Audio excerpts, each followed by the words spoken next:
오늘은 야고보서 1장 12절로 18절 말씀 나누겠습니다. 시험을 참는 자는 복이 있나니 이는 시련을 견디어낸 자가 주께서 자기를 사랑하는 자들에게 약속하신 생명의 면류관을 얻을 것이기 때문이라. 시험을 참는 자는 복이 있다고 합니다. 왜냐하면 그 시련을 견디어냈다는 것이기 때문이죠. 이것이 중요한 이유는 하나님께서 이와 같이 모든 시련을 견디어 이긴 자들에게 생명의 면류관을 약속하셨기 때문입니다. 올림픽 선수들이나 운동 선수들을 보십시오. 그들은 금메달을 향하여 달려나갑니다. 그들은 먹고 자는 시간 이외에는 항상 고된 훈련을 하죠. 천국도 이와 같다고 합니다. 천국은 그저 예수님만 믿는다고 해서 가만히 있어서는 절대 천국까지 갈 수가 없습니다. 고된 경주를 해야 할 것이기 때문이죠. 천국도 쟁취하는 자의 것입니다. 침노하는 자의 것입니다. 자신에게 주어진 시련들을 다 이겨내야 하고 그 고통을 순수히 참아내야 할 것입니다. 이 아픔을 이겨내지 못하고 견뎌내지 못하면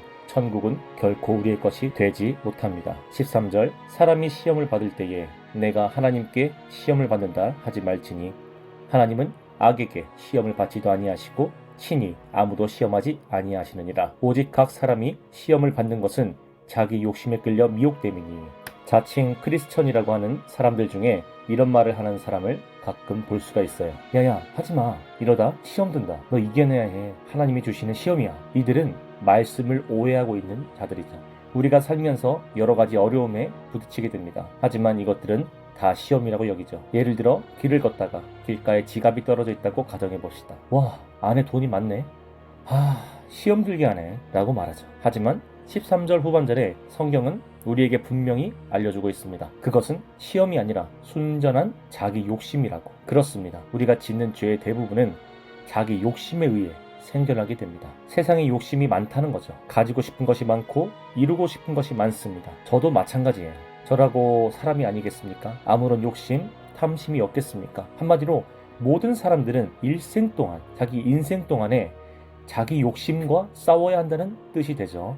15절 욕심이 잉태한 즉 죄를 낳고 죄가 장성한 즉 사망을 낳느니라. 욕심이 잉태하다의 의미는 말 그대로입니다. 내 마음속에 욕심이 생기면 그 욕심은 곧 죄로 몸 밖으로 나오게 된다는 겁니다. 눈으로 보고 죄를 낳고 손과 발로 그 눈으로 본 것을 쟁취하려 갈 것이기 때문입니다. 욕심은 하나님의 성품이 아닌 마귀의 성품이죠. 마귀의 성품은 곧 죄를 의미합니다. 결국은 사망을 의미하는 것과 다름없죠. 이 죄가 쌓이면 사망을 잉태하게 됩니다. 욕심은 타인의 눈을 찌푸리게 만듭니다. 하지만 자신은 배부르죠. 하나님의 기준과는 정반대되는 것입니다. 16절 내 사랑하는 형제들아 속지 말라. 온갖 좋은 은사와 온전한 선물이 다 위로부터 빛들의 아버지께로부터 내려오나니 그는 변함도 없으시고 회전하는 그림자도 없으시니라. 하나님은 결코 악으로 사람을 유혹하지 않으신다는 뜻이며 오히려 그분의 백성에게 가장 좋은 것으로 채워주시고 복을 주시는 분이시라는 것을 절대 잊어서는 아니 될 것입니다. 사람도 빵을 달라 하는데 돌을 주는 부모는 없습니다. 하물며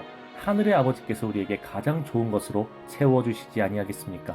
전 세계적으로 유명한 가수나 자산가, 부자들은 보시면 일부는 마귀와 계약을 한 것을 알 수 있습니다. 영혼을 판 대가로 이 땅에서는 남부럽지 않은 최상류층으로 아무런 부족함 없이 살아갈 수 있겠죠. 부와 명예, 그 어떤 것 하나도 모자라지 않을 것입니다. 그 대가로 영원히 꺼지지 않는 지옥불 속으로 끌고 갈 것입니다. 그들은 우리의 친아버지가 아닌 거짓 아비이기 때문입니다. 우리를 사랑한다, 도와준다 하면서 전폭적인 지지를 아끼지 않죠. 하지만 세상 것들은 우리의 모든 면을 채워줄 수 없습니다. 이들은 결국은 헛된 것이기 때문입니다. 오직 하나님의 말씀, 곧 예수 그리스도야말로 절대 부족함이 없는 참 진리인 것입니다.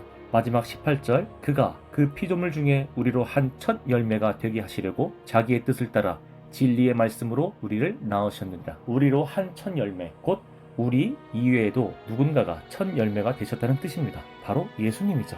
예수님께서 우리 죄를 위해 십자가에 달려 죽으시고 부활하심으로 인해 첫 열매가 되셨습니다. 하나님은 우리도 이와 같은 첫 열매로 쓰임받길 원하십니다. 예수님의 부활하심을 따라 결국에는 우리도 부활하여 예수님과 같이 영원한 그분의 나라에 거하게 될 것입니다. 결론을 맺겠습니다. 에베소서 6장 12절로 13절 말씀입니다. 우리의 씨름은 혈과 육을 상대하는 것이 아니요 통치자들과 권세들과 이 어둠의 세상 주관자들과 하늘에 있는 악의 영들을 상대함이라. 그러므로 하나님의 전신갑주를 취하라. 이는 악한 날에 너희가 능히 대적하고 모든 일을 행한 후에 서기 위함이라. 마라나타